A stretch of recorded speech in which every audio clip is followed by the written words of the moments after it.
Robin's still in bed. It's very early.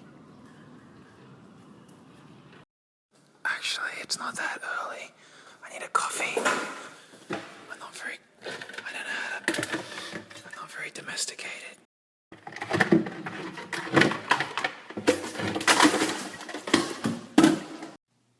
Kumi, can you wake up now?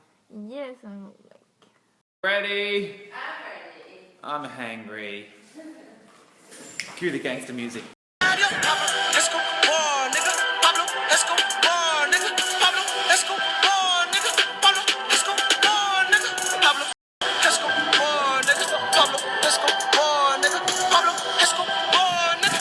Pablo, real, Cristiano Ronaldo. Tu jeva te monta los cachos. Yo no la beso, yo solo la gacho. Le parto el toto, lo hueco el camacho. I'm feeling savage, I'm feeling like macho. Yo no le paro nada, si vendo lo mío.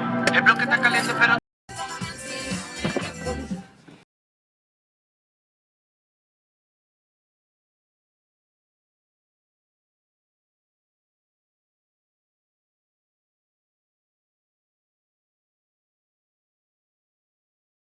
Snapper! What's going on? Wow. Yesterday's relationship mini lesson got a lot of attention. Ridiculous. I didn't think that it would be that popular. That's exciting. That's awesome. Relationships are a big part of your life. It plays a big role in your life. It plays a role in your health and your money. It's a lot of things. If you have fantasies about relationships, it will hold you back. It'll keep you back. It'll stop you from achieving what you want to achieve on planet Earth. So today, another little mini one. Today's relationship mini lesson is about fair exchange. I know a lot of you guys have already heard me talk about it. It's probably one of the top 3 major things in relationships you want to get.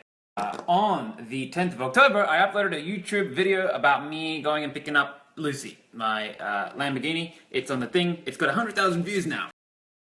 Here it is, taking delivery. 102,000. That is my best performing video so far. Allow me to show you some of the comments that I got. Alright, so what do we got here? Here we go. Skinkly Me says, "You got a gold digger right there, lol." Figure of 8 says, "Laughing my ass off." Yep. Big Red Chap says, "You know why she's with him." 14 likes.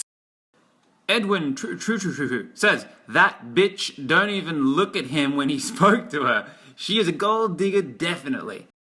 Cos Osman says, "Mate, your car is awesome, but you're that's a typo, you're due an upgrade on the girlfriend." Gold digger. Anyone who claims that kind of thing is under the assumption that we're out of fair exchange. If you're in a relationship and you feel as if you're providing more, or the partner's providing more and you're the underdog, you're out of fair exchange. Your most empowered relationships will come from fair exchange. Anything outside of fair exchange is not sustainable. Surprise, surprise, I pay for most of the stuff in our relationship.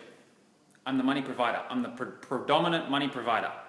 However, we have an Excel spreadsheet of every single thing that I spend every single week. I divide it by 2 if it's for half of us, and I figure out to the dollar how much financial contribution I'm making into Robin's life. She has to make that up. She has to make that up with service to pull into fair exchange.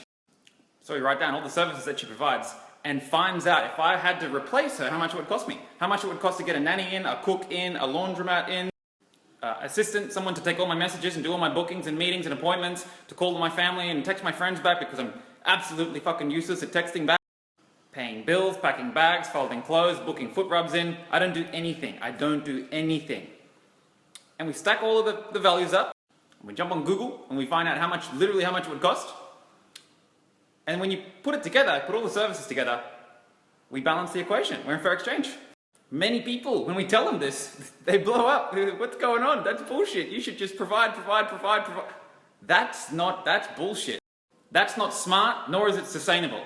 You can provide at the start. I could just pay for everything. And if I didn't get fair exchange, guess what's going to happen in about 3 months? I'll grow resentment. And arguments spring up. Because I'm providing more than what she would be providing. That's not sustainable. That's not smart. Majority of human beings have just stuck in this bullshit tradition, subordination to these cultural fucking idealisms. The husband should provide. Love doesn't keep score. Human beings keep score. Whether we want to admit it, whether people don't want to admit it or not, people are keeping score. And we can operate sustainably within a bracket around balance. But as soon as you veer out of balance for too long, you'll either grow resentment if you're the overdog, or you'll grow dependency if you're the underdog. And that's not fucking a relationship. That's father-daughter shit. That disempowers your woman. Don't just go and provide and give and give and give and nurture and support. You're disempowering her.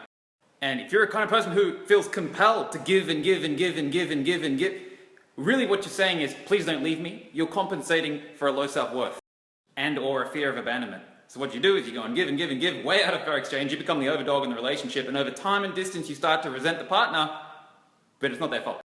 One of the most empowering things you can do for your relationship with a partner is go and empower yourself in all the 7 areas. Empower yourself so that you know how much you're worth, so you fucking value yourself. The world treats you how you treat you. If you value yourself, other people will value you. I don't have jealousy with Robin because I'm like, who is she going to go out with? Who is she supposedly going to find? Who is she going to leave me for that can give her what I can give her, and give her the balance that I can give her, and give her the growth that I can give her, and give her the empowerment that I can give her? If she finds someone like that, that's awesome. I want to meet the guy. We'll all be friends. That'll be cool. When you empower yourself and you value yourself, there's no need to play these silly games and give and give and give and pull out a fair exchange because you have a low self-worth and you're compensating, so you want to provide and provide. That's crazy. And this applies for business partners as well. All partners, friendships, relationships, business relationships. What you want to go and do is love yourself and then love them as well, equally. And say to your partner, this is what I'm going to provide to you. This is what I can do every single week consistently. What are you going to provide? Let's balance the equation. Don't fudge the numbers. Don't try to push it into balance when you know in your heart that it's really not balanced. When it's properly balanced, you have more gratitude for the partner. Final warning. The underdog in the relationship, the person who perceives that they bring less to the table, they won't want to do it. They won't want to sit down and do the fair exchange table. The best thing that you can do is just do your part. Do your part, figure out exactly what you're bringing to the table, have the conversation. If they don't want to have it, you have to ask yourself, are you out of their league? If they can't play at your level, what are you doing with them? If they can't bring as much value to the relationship as what you're bringing, you're out of their league. Or if they're hanging on to some fantasy that they're going to be provided for and they can sit on their ass and watch TV all day, just understand that will hold you back. And then very finally, keep doing the fair exchange table. Balance it regularly. It's always changing. For me and Robin this year, our financial disparity is shrinking, and it will continue to shrink. As she becomes more financially empowered, it will continue to shrink. There will come a point where we both provide equally financially. And that's when we team up and we get a joint assistant who comes in and works for us for the day. We'll have a nanny, we already have cleaners. We'll figure out a way to balance the equation. And in the meantime, we'll be grateful for each other and we'll love each other for what we are bringing to the table because it's in fair exchange. And anything other than fair exchange is not sustainable. One more thing. If you're a boyfriend, or if you're a girlfriend, or if you're a parent, or if you're a human, the best thing that you can do for others is give them a balance of support and challenge. Too much support weakens people. It softens them up, it makes them weak. Humans are addicted to support. I want to find someone who's supportive. The people who are going and looking for support are the weakest people who want to be nurtured and nurtured in their weakness. That's why people look for these support groups. The people with a good set of cock and balls on them, they're going after challenges. They're going after challenges that inspire them, because challenges are the things that make you grow. People who challenge you make you grow.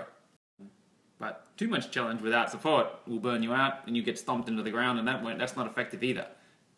Optimal performance is in the middle of support and challenge.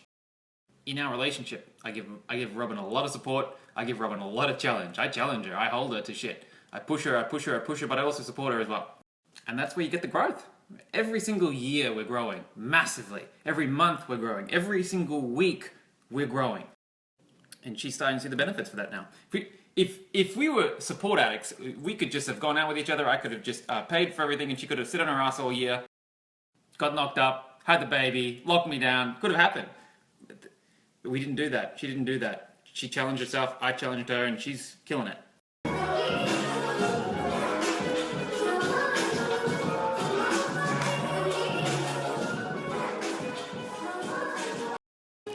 Feeling particularly inspired today. I don't exactly know why. Sometimes I just have it. Could be the old fashions. I prefer not to pull into a pride state too often, because that's usually, when you're in pride, you're usually out of balance. Gratitude's where it's at. If you could take 1 minute out of your day, 2 minutes, 5 minutes, and just be present, be grateful, that's where it's at. as an exercise. Go and take a list with a pen and a paper and write down all the things that you've overcome. All the things that you've overcome to get here.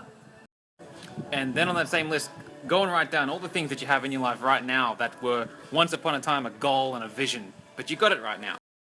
And when you ponder on that list, that you pull into gratitude. You can't help but pull into gratitude. I'm having a grateful moment right now. Back in 2010, I was in the city working as a fourth year electrical apprentice. Working my ass off for 40 hours a week in the city, making something like $500, $600 a week. And my vision was strong. I had a strong vision. I said, this shit is gonna stop. When I finish my apprenticeship, this shit is over. I visualized the house, I visualized the cars, I visualized the business and the money. I told people about it too. And people thought I was fucking crazy. Keep thinking that, Lewis. Keep thinking that. They thought I was joking. I was not fucking joking. If you've got the vision, you know you're here for more. If you're destined for more and you know it, don't worry about what other people say. They have no idea what they're talking about.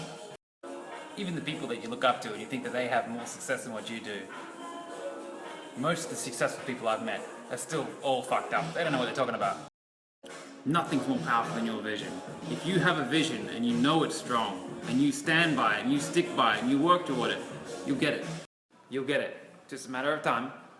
It's a matter of time. It's a matter of breaking fantasy. It's a matter of keep working, keep being persistent, taking persistent action. You'll get it.